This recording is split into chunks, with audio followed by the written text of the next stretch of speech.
Sud Radio, les vraies voix qui font bouger la France, 19h-20h, les vraies voix de l'emploi. Jérôme Laverny. Le travail, c'est la santé. Travailleuse, travailleur. Parce que nous vivons plus longtemps, il nous faudra travailler plus longtemps et partir à la retraite plus tard. Il y a des gens qui travaillent ici. Le pouvoir d'achat, c'est d'abord le travail, c'est la rémunération, c'est le salaire qui tombe chaque mois. Nous allons faire du bon travail ensemble. Qui vous permet de payer votre loyer, vos dettes, votre alimentation. Et voilà le travail. Paraîtrait qu'il y en a qui arrivent en avance le matin. C'est inadmissible. Mais qu'est-ce qu'il y a au-dessus du droit du travail? Je vous rappelle notre devise, travailler moins pour gagner plus.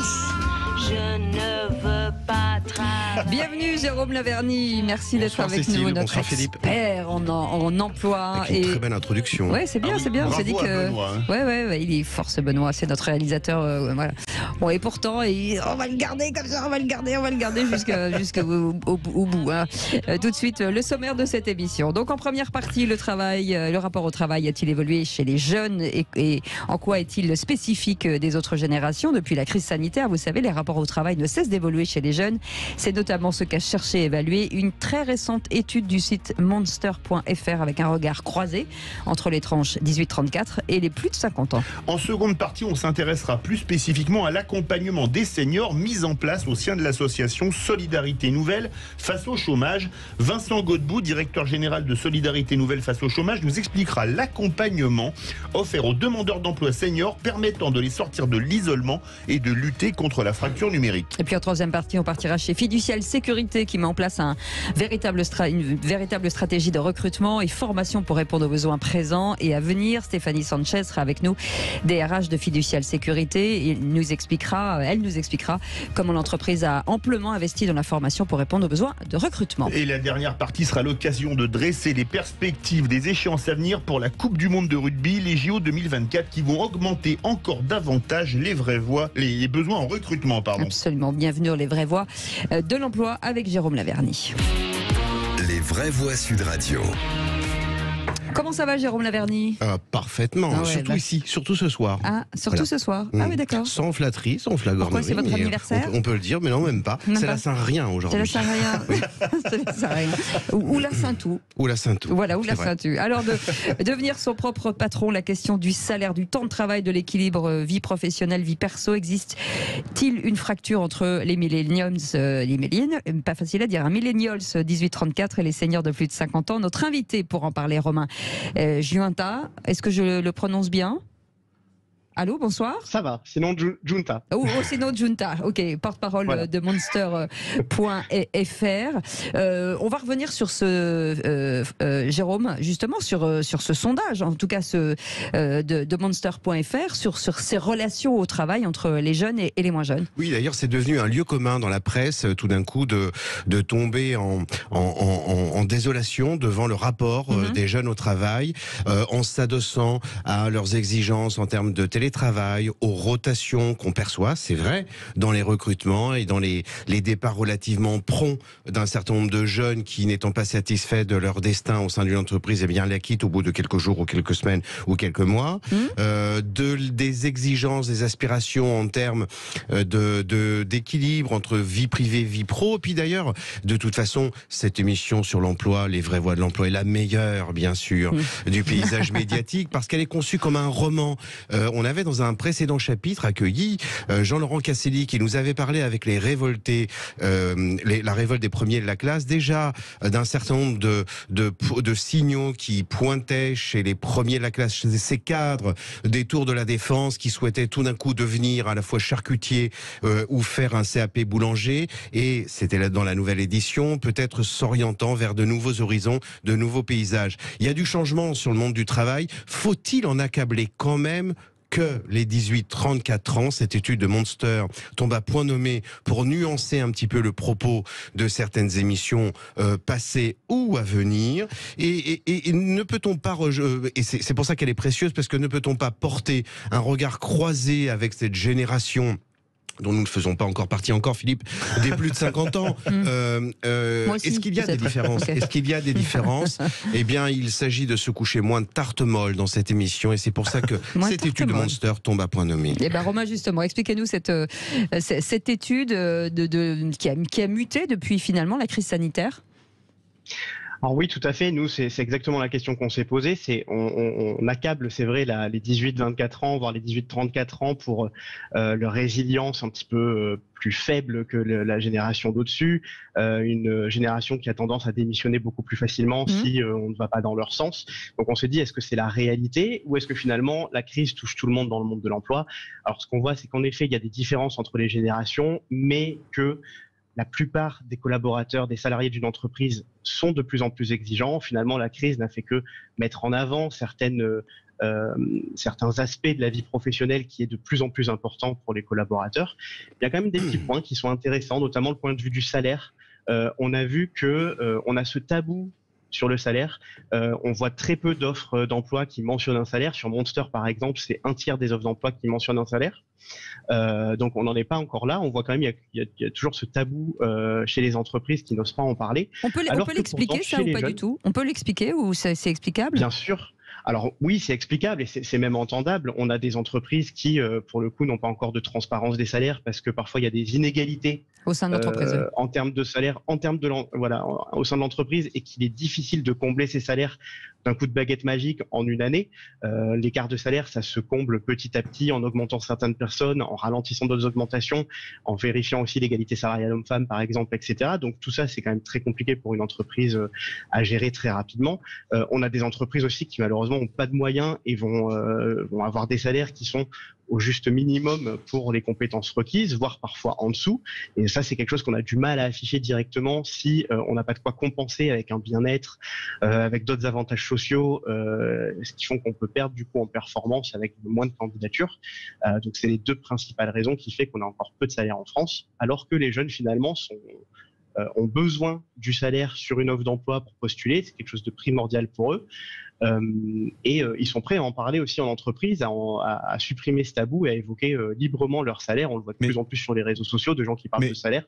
Romain Giunta, en lisant cette étude, on a l'impression d'une fracture générationnelle entre les quinquas et les millennials, comme on dit aujourd'hui. C'est bien ça? C'est vraiment une fracture générationnelle. On a l'impression qu'ils sont sur deux planètes différentes sur le marché de l'emploi. Alors c'est vrai, pour le coup sur le salaire, on a les quinquas qui sont beaucoup plus réticents à parler de leur salaire, mais ça s'explique aussi tout bêtement puisqu'ils sont plus évolués au niveau de leur vie professionnelle. Forcément, ils gagnent mieux que certaines générations qui, elles, sont encore moins bien payées. Ça peut aussi s'expliquer comme ça. Et cette génération qui, au fur et à mesure, va évoluer, va peut-être aussi, elle, être plus réticente finalement à parler de leur salaire. En tout cas, ce qui est sûr, c'est qu'à l'entrée, sur un poste, les jeunes veulent en parler et veulent savoir pour quelle rémunération ils vont être rétribués, pour pouvoir aussi comparer diverses offres qui présentent les mêmes, demandent les mêmes compétences. C'est à cet endroit qu'il faut s'entourer d'un certain nombre de précautions parce que, pour employer un terme un peu disgracieux, si on réunit toutes ces aspirations, équilibre vie privée, aspiration de salaire, une vie avec un bien-être au travail, etc., on a le cache-sexe du sens du travail qu'on entend comme ça claironner de temps en temps et derrière lequel il n'y a strictement rien parce que qu'est-ce qu'on y met?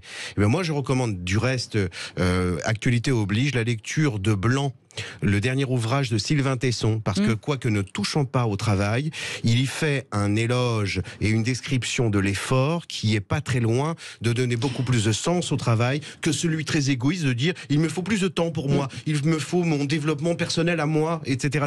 Ça c'est pas du sens. Ça. Oui, Jérôme Laverny, compliqué pour les entreprises justement d'aller dans le sens des 18-34 et ceux de 50 dont les envies, les besoins et la gestion de leur propre carrière est totalement différente. Oui, tout à fait. C'est un exercice d'équilibrisme. Alors, certaines entreprises essayent de résoudre en employant de vieilles méthodes, les réunions, les brainstorming, une politique RSE, des renforts de communication de bien-être au travail, cette histoire de sens de travail qu'on agite à tout crin, dans toutes circonstances. C'est vrai que c'est très compliqué. Alors, il faut voir le bon côté des choses. C'est un peu comme tout un tas d'autres manifestations de notre société actuelle.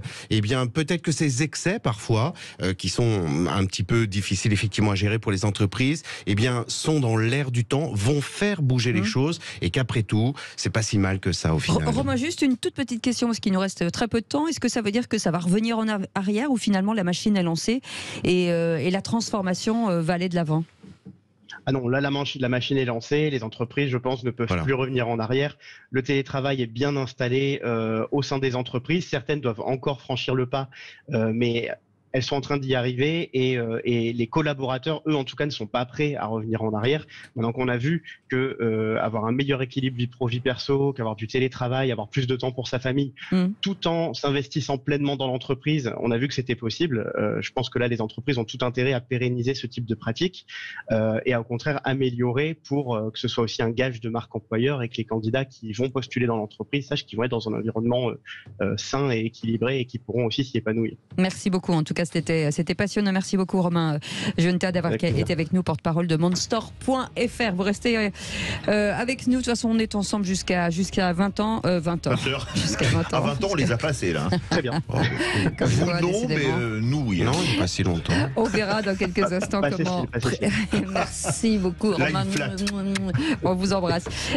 Comment précisément l'association Solidarité Nouvelle Face fait face au chômage, qui prodigue justement de l'accompagnement spécifique pour les seniors chercheurs d'emploi. On en parlera avec notre invité. Et si vous voulez bien sûr commenter ou me parler avec nous, 0826 300 300 avec Jérôme Laverny, notre expert. Jusqu'à 20h. À tout de suite. Et de l'emploi, on aimerait en trouver à tout le monde. Et on apporte pas mal de solutions. On fait pas mal. On fait venir des acteurs, on fait économiques, on fait venir des entreprises, on fait venir des associations, on essaye de vous donner des conseils. Prenez des notes. Si vous voulez nous poser des questions, vous savez que vous le pouvez. 0826 300 300. Peut-être que vous cherchez du travail. Vous avez un jour envie de dire, voilà, moi je voudrais déballer mon CV à l'antenne. Et on vous laissera faire, bien entendu. Et on se retourne dans les vraies voies. On va parler de l'accompagnement spécifique des seniors avec Vincent Godbout. Bonsoir, merci d'être avec nous. Vous êtes directeur général de CNC, l'association Solidarité Nouvelle Face au chômage, une association qui a 10 ans aujourd'hui. Qui a 40 ans bientôt. Qui a 40 ans bientôt. Ah non, pardon, qui a 40 ans maintenant et qui depuis 10 ans a mis en place un système qui est hyper intéressant, c'est le système de binôme. Oui, tout à fait. Donc effectivement, ce sont 2 bénévoles formés qui accompagnent des gens à leur rythme, sans limite de temps, dans leur projet professionnel. Mais avant d'avancer dans le projet professionnel, il faut aussi permettre aux personnes de faire leur deuil du précédent job. Parce que tant que vous n'aurez pas fait le deuil du précédent job, vous ne pourrez pas reconstruire un projet professionnel et avancer. Donc vraiment, les bénévoles travaillent là-dessus, dans des lieux qui sont neutres, des bistrots à Paris, mais aussi des centres culturels, des centres commerciaux, qui sont des lieux de recréation du lien social.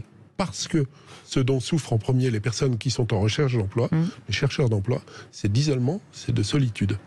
Et d'indifférence surtout. Et d'indifférence. Et l'indifférence crée de la dépréciation, crée des dépressions, crée des suicides chez certaines personnes. Et donc, en fait, le fait de simplement parler de la pluie, du beau temps, de choses et d'autres, on arrive à recréer de la confiance avec ces personnes, puis progressivement à avancer vers la reconstruction d'un projet professionnel. En sachant qu'on a développé aussi un lab récemment, un laboratoire, qui regroupe des employeurs qui sont prêts à re-questionner aussi leur processus de recrutement. Parce que un certain nombre d'employeurs disent aujourd'hui, les méthodes qu'on appliquait hier pour le recrutement ne marchent plus aujourd'hui, et il faut peut-être qu'on se re-questionne nous-mêmes. C'est très intéressant, comme le disait Jérôme Laverny tout à l'heure, dans les démarches RSE des entreprises, qu'elles se préoccupent des seniors qui vivent à proximité de leur site industriel. On a vu récemment une entreprise qui a recruté quelqu'un où dans le profil de poste, elle indiquait qu'il fallait impérativement avoir le permis. Très bien, sauf que l'entreprise, le site industriel, se trouvait à 500 mètres d'une gare. Et donc, en fait, les bénévoles de SNC sont allés voir l'employeur en disant « Mais êtes-vous bien sûr que vous avez besoin du permis ?» Ben non, finalement, peut-être pas. Eh bien, l'entreprise a réussi en une semaine à retrouver le bon salarié. Et ce bon salarié était un senior. Un grand senior ou un petit senior? Plutôt 58 ans ou plutôt 47? Mais peu importe, on a des gens, et je vous invite à aller voir sur le site du Lab 2E, on a des gens qui ont plus de 60 ans, qui sont des ingénieurs ou des personnes non qualifiées, qui ont retrouvé du boulot. Simplement en disant, j'ai des bénévoles à mes côtés qui ont joué un rôle de tiers de confiance. Parce que finalement, l'accompagnement, c'est quoi? Un recruteur, il passe quelques secondes, voire quelques minutes avec une personne en entretien. Nous, les bénévoles, ils passent des heures avec la personne. Et donc, ils connaissent tous les talents, toutes les ressources toutes les capacités, les compétences de ces personnes. C'est presque un bilan de compétences, en fait, ce que vous proposez là, mais d'une façon différente que quelque chose qui est très organisé, très cadré, et qui peut faire peur, en fait. On peut l'assimiler. C'est moins cher, surtout. Ouais. Alors, c'est gratuit, c'est sans rythme prédéfini. On avance au rythme que souhaitent les personnes. Et puis, ce qu'on constate, c'est que sur les 4000 personnes que nous accompagnons dans toute la France, les 2/3 trouvent une solution en 9 mois en moyenne. Alors on peut se dire 9 mois c'est long, certes, mais quand on a passé 2 ans, 3 ans, 4 ans, 5 ans au chômage, 9 mois c'est très court. Et accompagner 9 mois c'est plus court que seul. Et accompagner 9 mois c'est plus court que seul. Ouais. Quels sont les profils de vos bénéficiaires ? Alors on est généraliste, on est une des rares associations à être généraliste en France. Ça veut dire qu'on accompagne autant des jeunes que des plus seniors, on accompagne autant des personnes très qualifiées que des personnes sans aucune qualification, des hommes que des femmes. Toute personne en droit de travailler sur le sol français peut bénéficier de l'accompagnement SNC, en complémentarité de l'accompagnement de Pôle emploi, des missions locales, des acteurs du service public. Exactement. Quand vous dites aucune qualification, parce que moi je considère que chacun a une expertise, ça veut dire pas de diplôme en soi. Après, ça ne veut pas dire que la personne n'est pas douée d'expertise. Oui, tout à fait. Ouais, donc c'est vraiment aucune qualification reconnue, estampillée, voilà, vous avez le diplôme X ou Y. Et là, nous sommes partenaires et on siège au conseil d'administration depuis 1 an de l'AFPA, ce qui est aussi un outil très intéressant de formation pour accompagner des personnes, qu'elles soient seniors ou plus jeunes, vers des formations adaptées aux postes qui recrutent dans les territoires. Jérôme Laverny, ça veut dire que tout, finalement, peut-être est dans la tête. On se crée des barrières, on se dit qu'on n'est pas capable, on se freine. A fortiori pour cette population, les seniors, qui, il faut le reconnaître aussi, depuis 10 ans... À qui on a rabâché que c'était des trop vieux. Hein. Oui, on est dans une société où le jeunisme a quand même été très prégnant dans les mesures économiques, dans les mesures d'emploi, dans les programmes électoraux de nos hommes politiques. Et force est de constater que depuis 10 ans, avec Vincent, nous nous sommes élevés. Alors il ne s'agit pas de s'arroger des médailles en carton et de se privilégier en ayant l'apanage d'une vertu quelconque. Non, pas du tout. Mais enfin quand même, force est de constater que depuis 10 ans, pour dire les choses de façon triviale pour le coup et de façon un peu grossière, tout le monde s'en foutait un peu des seniors. Hein. J'en veux pour preuve un certain nombre de mesures d'accompagnement à l'emploi, des contrats aidés mis en place par les différents gouvernements qui se sont succédés, des programmes électoraux et dans le monde associatif aussi, ça n'intéressait pas les seniors. Or, les seniors d'aujourd'hui ne sont pas ceux d'hier. Oui. Les seniors d'aujourd'hui pâtissent, pour un certain nombre d'entre eux encore, d'un manque de manipulation de l'outil informatique qui est aujourd'hui absolument fondamental. Effectivement, sont peut-être un peu plus seuls, veuvage et divorce oblige, ce qui fait que la rupture et l'isolement et l'accompagnement prodigué par SNC est drôlement précieux. Les seniors d'aujourd'hui ne sont pas forcément toujours propriétaires d'un bien immobilier comme il l'était il y a un certain nombre d'années. Les seniors d'aujourd'hui n'ont pas la possibilité de se retrancher, de se reporter sur des petits boulots. En fait, ces petits boulots-là, ils vont être donnés à des jeunes ou alors ils n'existent plus. Donc pour toutes ces raisons-là, il est bien heureux qu'aujourd'hui la sensibilisation soit un petit peu plus grande et c'est bien heureux que des associations comme SNC et je prétends aussi Réseau National Mission Emploi s'y soient appliquées. Maintenant, ça y est, c'est devenu dans l'air du temps. Comme quoi, tout est question de communication. Vincent Godbout, on a l'impression que employer un senior, c'est plus tabou. C'est grâce à des associations comme vous qui ont mis le paquet ou parce que finalement on se rend compte qu'ils ont des compétences et une expérience qui est irremplaçable? Les deux, si en général dans ces cas-là. Exactement. Donc on a été parmi les premiers à émettre des rapports sur cette question de l'emploi des seniors en France. On a été auditionnés de toutes parts. Il y a eu des missions de réaliser, présidées par Madame Bellon, la présidente de Sodexo, au Sénat, etc.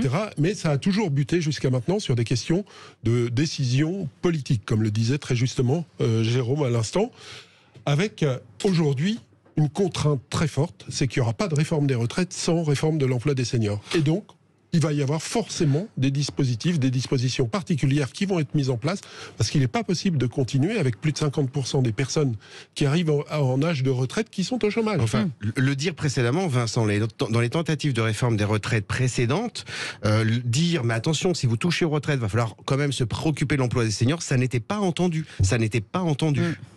Même s'il y a eu des projets de loi qui n'ont pas été votés pour des raisons politiciennes. C'est bon, ça va dans le bon sens. Ça va dans le bon sens. Qu'est-ce qu'on peut demander finalement qu'est-ce qu'on attend concrètement quand on vient vous parler? Vous avez forcément des mesures et des choses à proposer. La seule mesure qu'on ait à proposer, c'est de dire on a du temps pour vous, on va vous écouter, on va avancer ensemble vers un job demain ou une formation qui corresponde à vos besoins. Nous, on ne cherchera pas à vous mettre dans des cases. On a tout le temps qu'il faut nécessaire. On n'est pas là non plus pour juger. On n'a pas de préjugés. Et donc, on ne vous collera pas l'étiquette senior, junior, non. Voilà. Et on ne cherchera pas, parce que vous êtes un ancien garagiste, à vous remettre dans les métiers de l'automobile. C'est le salon de l'auto en ce moment, donc parlons-en. Mais si vous avez envie de devenir jardinier, pourquoi pas ? Vous avez le droit de prétendre à une évolution et au changement. Et vous restez avec nous dans un instant. Le Parisien qui rappelait il y a 2 jours, Philippe, que dans les perspectives d'IGO 2024, on prévoyait de recruter 30 000 agents de sécurité. Absolument. 30 000 agents de sécurité. On verra avec Stéphanie Sanchez, DRH de Fiducial Sécurité, comment les entreprises se préparent à cette future échéance et s'organisent d'ores et déjà pour répondre aux forts besoins de recrutement actuels. Et vous avez parlé du mondial. Demain, Patrick Roger y sera pour la matinale de Sud Radio. Absolument. Et nous, on y sera jeudi. Allez, à tout de suite. On revient dans un instant.